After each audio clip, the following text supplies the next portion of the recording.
So today we're talking about The Last of Us Season 2, Episode 6. This episode was really good, which is ironic because it has the least amount of action. It is entirely narrative heavy, which isn't a bad thing. I think they did a really good job, don't you think, Kazu? You want to get off, or are you okay? Again, there are spoilers for Season 2, Episode 6, as well as the game. I might talk about the game. I'll try not to, but just a warning that there may be spoilers ahead, especially for this episode. I want to see how long I can have her like this. The cold open, oh my god, we have been graced, we have been blessed with another Tony Dalton performance. Okay, I'm gonna get you off. Okay, so we've been graced with another performance by Tony Dalton, Lalo Salamanca from Better Call Saul, technically Breaking Bad. He was mentioned in, whatever. My jaw dropped when I saw Tony Dalton. He seems to have a very good relationship with Naughty Dog. He is, I don't know what the character is going to be, but I'm assuming he's going to be a villain in the new Intergalactic game. That was really exciting to see. And now he's back as Joel's father in the show. So that's really cool. I'm really happy to see him, and this probably will be the only time we'll ever see him, but it's really cool to know that, he seems to have a good relationship with Naughty Dog. So the cold open itself, young Joel, young Tommy. I thought this was really, really cool that they did this. This is the first time that we really kind of get a good look into their relationship as brothers and how they grew up. And I really like that we got to see this. It was actually really, it's one of my favorite cold opens, I think, in the show, aside from maybe the first two in season 1. It looks like they both, had a tough upbringing. They were getting into trouble. Tommy was buying drugs. I mean, I'm assuming Joel might have been the same way when he was slightly younger, Tommy's age, but Joel seems to be more of like a protector. We've seen him be a protector, throughout the entire series, but it's really nice to see that he's been a protector since day one. He's always been taking care of Tommy, the same way that he took care of him when the outbreak started. I think in game 1, there's that scene where like they're talking about, I protected you during, all those years that they were surviving before the start of The Last of Us Part 1. And it's really cool to see that, Joel, he has been like this. He's had this sort of protector complex, or savior complex inside of him since he was, young. He insists on protecting Tommy. He tells his father, you're not going to hurt him. It seems like they are like Latino. I don't know if that was ever like established or clear in the games, or if this is something that they're just doing in the show. Pedro Pascal is Chilean, and I think Gabriel Luna is also Latino. Tony Dalton is Latino. So I think if this was already established in the games, my bad. But it seems like they're establishing, that they come from like a Hispanic, or maybe not Hispanic, but like Latino heritage. And a big thing you hear about in Latino families are kind of like toxic households, toxic masculinity, abuse. And it's really, really interesting to see them implementing this here with Joel's father being abusive to Joel and Tommy. We see him rationalize, why he is the way that he is by kind of telling Joel, like, like I had it worse with my father. My father like broke my jaw, and I'm doing better than him. That doesn't excuse what he's doing to his kids. The line where Joel's father says, once it's your turn, I hope you do a little better than me. I think that line is sort of implying that Joel's father knows that he's in the wrong. He knows that he's hurting his children. That word, better, like, I hope you do better than me. That sort of accepting, like, yeah, I'm not doing good. Like, I have messed up. I've made mistakes. And he is hoping that just like he improved on his father's mistakes, he hopes that Joel improves on his mistakes and treats his children at least a little bit better than, he treated them. This whole scene with Joel's father telling him, my grandfather broke my jaw. He hit me worse than I hit you. And I hope that when it's your turn, you do a little better than I did. That kind of puts Joel's relationship with Sarah and Ellie into perspective. Sarah was very happy. Joel loved her. She loved him. There were no signs of fear, trauma, abuse. At that point in time, Joel did it. he broke that cycle of abuse, of pain, of toxicity, and he did much better than his father. This cold open makes Sarah's death much more tragic, since we know he lost not just his daughter, but the family dynamic that he wished he had growing up and worked so hard to build. Like, this is something that Joel must have yearned for. A happy, stable, healthy family. And he had that, and it was ripped away from him. And I think that this cold open makes that so much more tragic. Ellie had a rough childhood similar to how Joel did. Not exactly the same, but they have both been traumatized. Obviously, it's different situations. Joel, he had to endure an abusive father, but Ellie had to endure an abusive world, so to speak. But as Ellie's father figure, Joel loves and cares for her as if she was his own. Now, we know that Joel has hurt Ellie. We know about this promise that he broke and that he lied to her. He traumatized her in ways that Joel's father never did him. I'll talk about specifics as they come up later in the episode, but overall, we know that Joel, while he isn't physically abusive, he has hurt Ellie emotionally. Overall, this cold open was amazing. We've never looked into Joel's childhood or Tommy's, and this was very insightful, and I feel like this is very emotionally charged. So this episode follows a sort of timeline of birthdays, and the first birthday we see is Ellie's 15th birthday, which it's a really nice scene. We get to see Joel in a loving, nurturing role. We see him holding Ellie, kissing her on the head. That was sweet to see. Ellie's obviously on drugs, but this is definitely one of the high points in their relationship. Everything seems happy. They seem content with each other. Well, we get to see Ellie's burn in this scene, her injury. It's bandaged up, but it's cool that we get to see the moments after and Joel and Tommy's reaction to it. Her kind of reason to do this was so that she can wear short sleeves again, obviously because she has to hide her scar. Her immunity is a secret, so she doesn't want to keep hiding that secret, so she burnt her scar. So it just looks like just a burn. And yeah, I mean, it's sad that she did that, it's a pretty heavy secret to have to hide, and I can't imagine not wearing short sleeves. I believe this was originally an acid burn, not from just a pot. In the game, I'm pretty sure Ellie says, oh yeah, this was an acid burn. And she did that on purpose also in the game. Future days, if I ever were to lose you, Azu. She's right here, by the way. You can't see her. She's out of frame. But she's my Ellie. I would kill an entire squad of fireflies for her. Anyway, I really love that they made Future Days, a much more tender scene.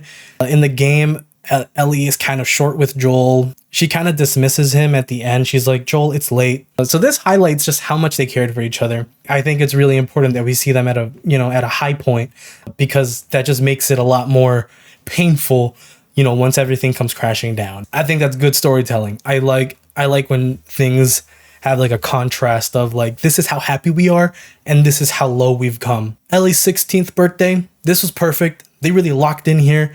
The dinosaur, the museum scene, that kind of space rocket scene was really good. I think it's really funny in the beginning of that scene when Joel misinterprets Ellie and Jesse's relationship, thinking that, she has a crush on him. I think that's really funny, because Ellie finds this hilarious because she knows what she likes, right? And, her relationship with Jesse is literally just, he's one of the boys. I'm one of the boys. She's not into boys. And, Joel doesn't get it. He doesn't understand that. I mean, this is a guy straight from 2003. So that's not even an idea in his head. He's just like, you're into him. I see the way you look at him. And Ellie's like, no. I look at him in admiration because I want to be as good a fighter, as good of a man as he is, that kind of thing. And I just think it's really funny that Joel just doesn't even have a clue. Again, this is another, high point in their relationship. I think it is the highest point in their relationship. This is the happiest we see them with each other. I mean, Ellie, she's kind of having this maximum serotonin levels, literally imagining she's rocketing up, launching into space. And Joel, we see him crying. He has tears running down his eyes because of how proud he maybe is of himself for being able to pull this off and make her this happy, or just simply seeing her this happy. I mean, it's just beautiful. Beautiful, beautiful scene. We didn't get everything. There is an entire section of this mission in the game where you explore more of the museum and you see more dinosaur bones and stuff. And that whole section was cut, but they shot it. It looks like they shot it because they even have the little top hat that you can throw on like one of the dinosaurs. And we didn't get that. Obviously, we didn't get it, but it looks like they shot it and they, for some reason, cut it. And I mean, I'm sure they had their reasons, but I would have loved to have seen the rest of that scene, but it's okay. I mean, it is what it is. Ellie's 17th birthday, we see Joel having to discipline Ellie. You know, he gets angry at her, yells at her for fooling around with a girl and getting a tattoo done and smoking weed. Like he says, all the teenage stuff at once. I like that this scene feels like a normal father-daughter interaction. By that, I mean, it's not about the infected or the action. It's just about a father and a daughter struggling to understand each other. Ellie wants to move into the garage, and Joel decides to allow her under the condition that he fixes the garage up so she can, you know, live comfortably in there. What's important about this scene is that he takes an understanding approach to discipline. He could have lashed out like his father, but he chooses to be gentle. He chooses to be understanding and allows Ellie, to grow and have her space.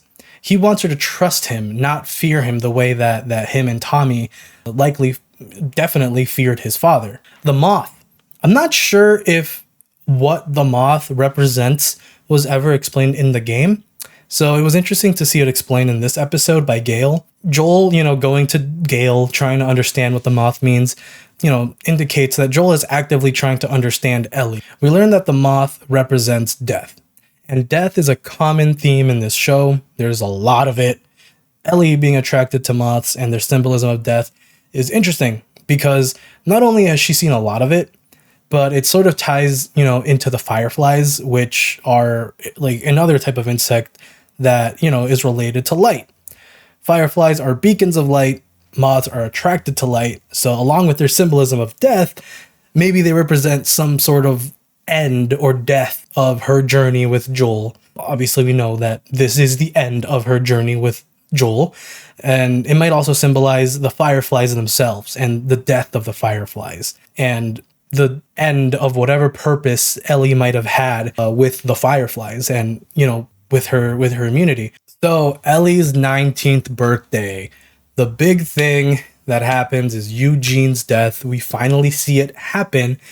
And honestly, I have a few problems here. I just feel like Joel insisting on just killing Eugene, not bringing him back to Jackson, it doesn't feel out of character because I can understand why Joel did this, but I feel like it's heavily underexplained. Like, he doesn't rationalize or explain or give Ellie a reason like, look, this is why we can't bring him back. He just kind of says, no, he just lies to her and says, okay, we will, and then just kills him. Let me go back a little bit to the beginning of the scene. Ellie is asking herself, she's practicing to ask Joel questions about Salt Lake. And she has the right questions. Honestly, I'm really curious to see what Joel would have answered if he was asked those questions. Like, how did they escape the raiders if he had to carry her? How did they get ambushed by raiders if they saw Joel and Ellie like a mile away? These are good questions, and I'm curious what Joel would have answered. I like Ellie's energy with Joel, when he's talking about spending more time together and she's just quiet and responds with short, responses. And I think this energy, this kind of tone that she had should have been the tone that she had throughout this entire season, or at least after Joel died. So back to Eugene. This was referenced back in episode 1, and I was sort of like skeptical about it. Back then, I sort of felt like, do we really need to introduce a whole new kind of plot point? Because as far as I know in the game, I don't think they ever mentioned that Joel killed him. I think Eugene just happened to die one day. I don't remember how, but it wasn't made a big deal about how he died. It was Joel's fault, whatever. But in this season, they made a big deal about it in the first episode. They made it, a major plot point. And I felt like we already have a lot going on this season. There's a lot to unpack in part 2 of the game. Do we really have time to be introducing new plot points? But I'm glad to see now this finally paid off, and it's really good to see that it actually plays a role in Joel and Ellie's relationship, the fallout of their relationship. So why did Joel not want to bring him back to Jackson? Why did he insist on killing him? Like I said, I think that's kind of unexplained, but the reason that I think that he chose to do this is that he doesn't want to put Jackson at risk, of course. He's choosing the route of absolute safety to guarantee Jackson's, but not just Jackson, more importantly to him, Ellie's safety. This is another example of Joel choosing Ellie's safety over anything else. He's pushing aside, morality, empathy of helping anyone else, specifically Eugene and Gale, and he is choosing this guarantees Ellie's safety. I am killing this man right here. And this, this parallels, obviously it's not as dramatic, not as extreme as what happened in Salt Lake City, but it's still the same principle of him choosing Ellie's safety over anything first. And not only that, he lies to Ellie. Joel makes another promise and he breaks it immediately. Joel hurts Ellie in this scene. She looks at Joel and she tells him, "You swore." She's not talking only about this situation with Eugene. She's talking about Salt Lake. She's talking about both of them, but mainly she is talking about that first lie, that first time that he lied to her, because that's what they said. She asked him to swear, and he said, "I swear." In this scene, she's realizing that Joel is a liar. He lied to her in this scene, and he lied to her way back then. It was the same look, same everything, and right there she knows. She's been suspecting something was off. She knows that he lied to her, and he hurt her. He doesn't hurt her physically, but emotionally. He's not like his father, but he is still hurting his child, just not as bad as his father. Or maybe, I don't know, that's debatable. You could argue that he's hurting her much more. I mean, they're in an apocalypse. He's killing people in front of her. He's traumatizing her in a different kind of level that he was traumatized. And I mean, I don't know. I think this is a debatable topic of, how traumatized is Ellie now versus how traumatized Joel was when he was a child. We don't know. I mean, that's a different conversation. But anyway, we see this trauma, this cycle of trauma continuing through emotional damage, through lies rather than physical.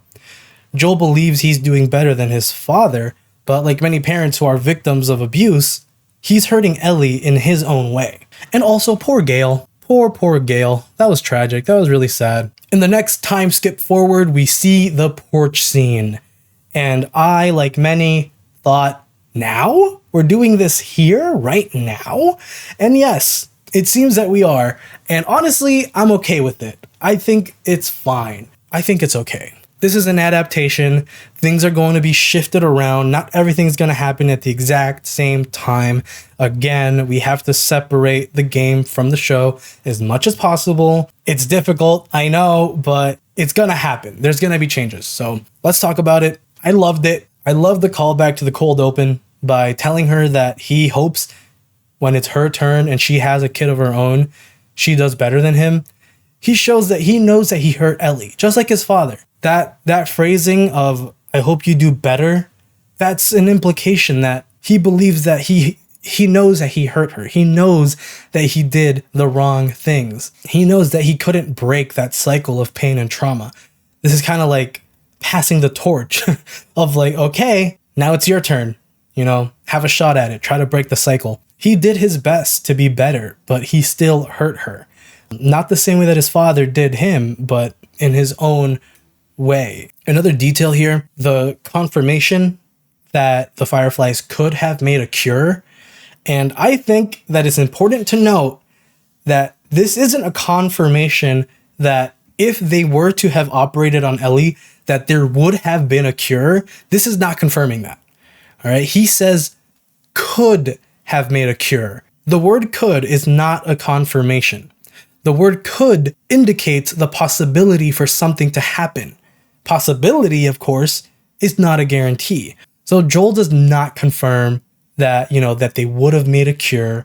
He is simply saying that there was a chance. And it's interesting that he says this because it means that in his mind, he understood this. He understood that there could have been a cure that saved humanity, but he went against that and intentionally denied the world of this possibility. He knows he did the quote unquote wrong thing. The same way that he knows that he hurt Ellie when he lied to her multiple times. He was aware of what he was doing. But because he loves her so much in a way that she would never understand unless she has her own, he does these things anyway. This all ties back to the cold open and his relationship with his father. Trauma is passed down, and oftentimes parents become their own parents without knowing.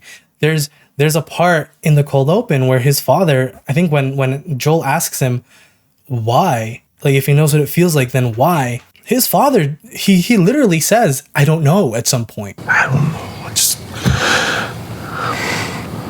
don't know. But I'm doing a little better than my father did. There's a part of him that knows what he's doing is hurting his children and that it's wrong, but he does it anyway and he doesn't know why. Another thing in this porch scene that I have a little bit of an issue with is that Ellie learns the truth and decides to forgive him too quickly. I just think this is a little bit weaker than in the game because she's finding out all the details of what he did that same night. Like it's all happening in one night. And in the game, she had to find out first, and then down the line, she decides to try forgiving him. Here, she's finding out everything, and she's like, okay, well, I want to try to forgive you now. It's like, we should sit with it for a little bit. I think it's another one of those things where like, this is what the game did, and it worked. Why change it? It still works. It's just not as well. I think realistically, she would, need more time to process the details before deciding to try forgiving Joel. But, that's just minor thing. But overall, the porch scene, it still delivered. It was still good. So the narrative, 48 out of 50. I think that's the highest score I've given so far. Cinematography, 20 out of 20. Well shot as always. Sound, 9 out of 10. Future Days was great. I docked at one point because in the beginning of the porch scene in the game, Joel is strumming Helplessly Hoping. And in the show, I think he is strumming it. You kind of hear the same chord progression, but it doesn't sound as clear as the game. The game was just definitive, like boom, boom, boom, boom, boom, boom, whatever, however it goes. But in the game, he kind of does it, but then he just kind of starts like it starts to sound less like the song. I don't know. It's not that big of a deal, but I really love that song. I love that part of that scene, and I feel like they just missed the mark a little bit. So 9 out of 10. Effects, 10 out of 10. That imaginative scene of, the lights, going around her helmet, listening to the space shuttle. That was really good. That was well done. Bonus points, 4 out of 5 because of Tony Dalton. Cold Open was amazing. And Future Days, of course, we got it. And Pedro did a great job. Total score, 91 out of 100. That's an A, the first A I've given this show. I mean, season 2, I've never reviewed season 1. I watched it, but I never reviewed it. But a lot of heavy lifting with the storytelling, and they did a good job. Hope you guys enjoyed. Let me know what you guys thought about my review in the comments. Give me your thoughts on the episode, what you would rate it. And yeah, don't forget to like, comment, and subscribe. And yeah, I will see you guys on the next one.